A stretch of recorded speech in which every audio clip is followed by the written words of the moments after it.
He pointed his Glock at my fiance's face like she was robbing the place, not carrying a moving box into our new home. Community security, he said with a smirk that made my stomach turn. You need to present identification right now. That was the moment I knew our dream house had just become Camila's next battlefield. That rent-a-cop had no clue who he was talking to. Camila Reyes had spent a decade facing down cartel leaders that would make his buzz cut shake. And now, this delusional HOA security chief thought he could intimidate her with a sidearm and a clipboard? He had no idea what was coming. We just signed the papers for our place in Briarwood Estates, gated, quiet, and supposedly safe. I'm Noah Sinclair, real estate lawyer. Camila, well, she used to work in a field that involved high-value targets and federal surveillance. Let's just say retirement doesn't dull instincts. We were mid-move when a matte black SUV pulled up.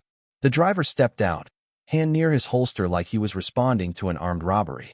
He was in his 40s, built like a gym rat, and his name tag read, Travis Boone, Chief of Security. Before I could finish introducing us as the new homeowners, he demanded to inspect our moving truck. Camila set her box down slowly. Something in her posture shifted. I'd seen it before.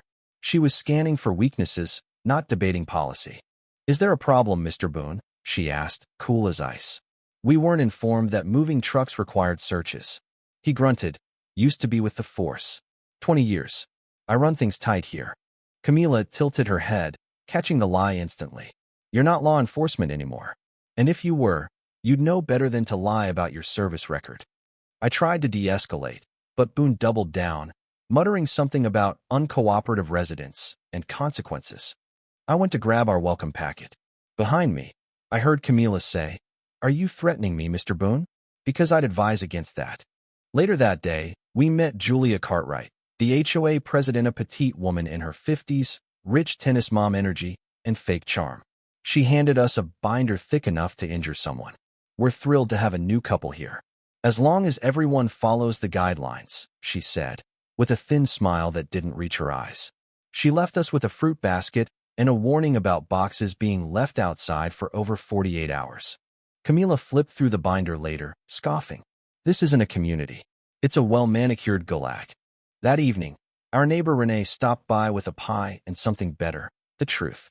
Be careful with Boone and Cartwright, she whispered, glancing over her shoulder. They've driven out 3 families in the last year. If you don't fit their mold, they find a way to ruin you. The next morning, we got our first violation notice. Unpacked moving boxes, $500 fine. Camila crumpled it. Game on. Things spiraled. Cameras went up. More violations followed. Grass too tall, curtains the wrong shade, an unapproved front reef. Camila started tracking every incident. They're trying to exhaust us.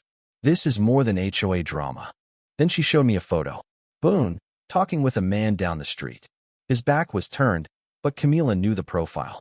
That's Raul Serrano, brother of Luis Serrano, a cartel boss I helped put away. He vanished after cutting a deal. And now he's here. My heart sank. How would he know where you are? There are only 2 ways, Camila said. Either the DEA leaked, or someone's been watching me since I left.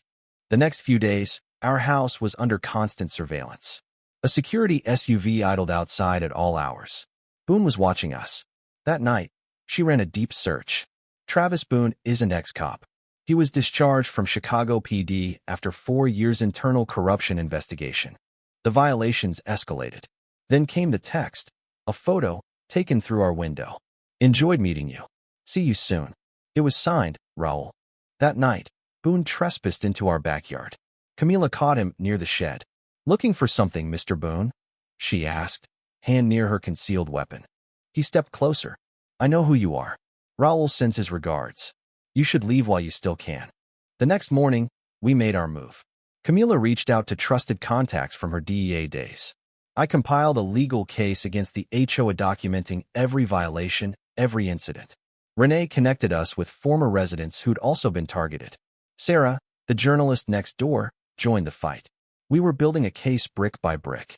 Camila discovered something chilling. Nearly a dozen properties in Briarwood had been bought at a loss after residents were harassed out. Every single one traced back to shell companies linked to a real estate firm near the border.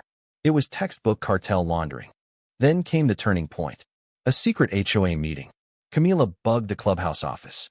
Boone, Cartwright, and Raoul were on tape discussing the next shipment. Use the community center remodel to bring it in. Rodriguez is dangerous. We need her out. We had them. That night, Boone tried one last move. He broke into our backyard, gun drawn. You're alone, Rodriguez. No backup. Camila didn't blink. Look around. You're being recorded. Not just by my cameras. The DEA has been listening for weeks. Suddenly, floodlights lit up the yard. Tactical agents surrounded him. DEA, drop the weapon. Boone froze. Mike, Camila's old partner, stepped forward and cuffed him. We watched the raids go down that night. 12 arrests, including Raoul at the stash house on Maple Lane. Over $2 million in products seized. Cartwright was arrested too. Offshore accounts, shell properties, wire fraud, racketeering, civil rights violations. The next day, neighbors who'd once avoided eye contact brought us coffee and thanks. The entire neighborhood had been living in quiet fear. Now it was free. Camila was offered her old job back. She declined, but she did join the new HOA oversight committee just to make sure no one like Cartwright ever rose again. 6 months later, Briarwood was transformed. The rules were fair. The board was transparent. And Camila, former DEA, current neighborhood guardian, was still watching. Because you never pull a gun on someone who's dismantled a cartel before breakfast.